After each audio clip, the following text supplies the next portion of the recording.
Thanks for tuning in to the Urban Scope podcast. I'm back with more WNBA news and congratulations to Asia Wilson. Now, Asia Wilson has just been awarded her fourth league MVP. So definitely congratulations for that and her dominance.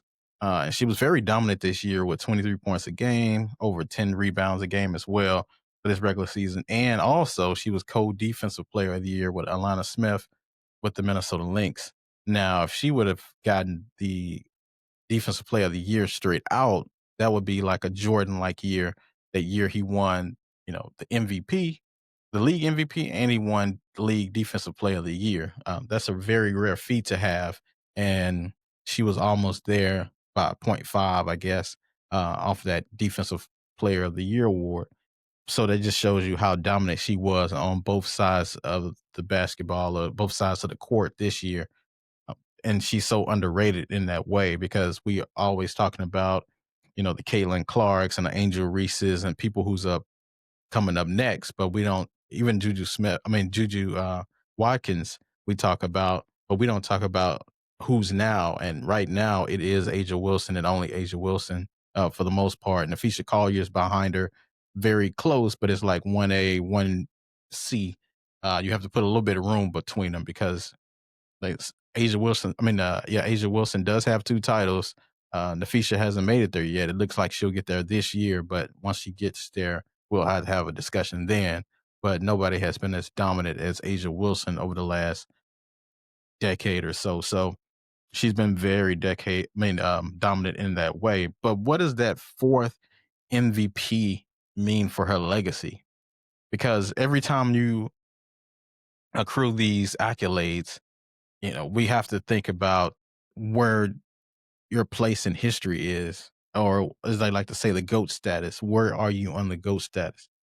And I think, well, I already know Asia Wilson's Hall of Fame already. Because in basketball, they consider your college career, which she has a finals. She has an MOP, which most outstanding player in the NCAA tournament, and she has an NCAA championship with South Carolina Gamecocks. So, and she's been the scoring champ for the last 2 years, so consecutively, and she's won the league MVP consecutively back to back. And I think with the championship and a finals MVP this year, now that will tie her with the championships with Diana Taurasi. But Asia will have more league MVPs than Taurasi. So we would have to put her somewhere in that top 5 range all time if she can get a league MVP.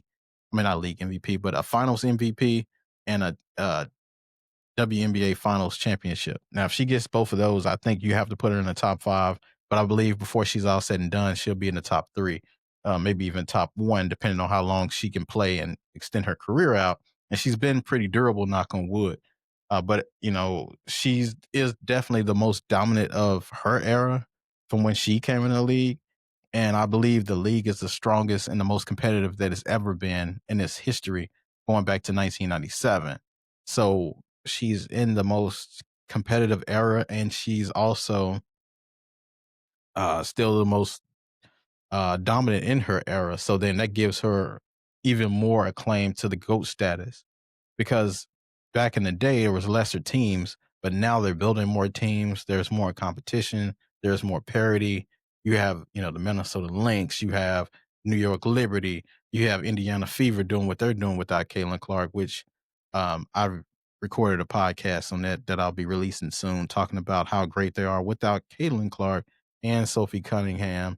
And they're just still dominating. They just won last night against the Aces, and what they were able to do in that game wasn't even close. It just shows you how dominant the Fever have been with even out Caitlin Clark.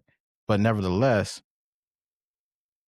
I wanted to see Lisa Leslie in her prime against Asia Wilson because I know, Lisa Leslie is a bigger woman, but I think with the skill set, it'd be interesting to see. Now, I think Lisa Leslie might get the best of her in her prime because she was just so skilled and she was so tall and she was so long that I don't know if Asia Wilson would be able to deal with it because Asia Wilson had problems last night, unfortunately, with Aaliyah Boston. Aaliyah Boston's been underrated defensively as well. She's just a a force in the middle. The female, I want to say almost like the female Shaquille O'Neal, but she was pretty dominant last night. But I think the Aces will be able to come back and pull that series out. Um, but just talking about the credit that Asia Wilson doesn't get, all this credit that she doesn't get is because of the media that's from the newcomers and the up and comers are getting. But we need to respect for what she's doing now. And I think she doesn't get the respect because she's a lefty. So her game is a little unorthodox. And a lot of people, her game's not the most aesthetically pleasing, but I love the way her jump shot looks, free throws, and all that stuff. But then the lefty thing, I think, kind of throws people off. But you know, usually the left-handers are pretty good shooters, and she's pretty good shooting for the most part. Last night, aside, she's been pretty accurate and dominant. And then I think she commands that respect, as a brand.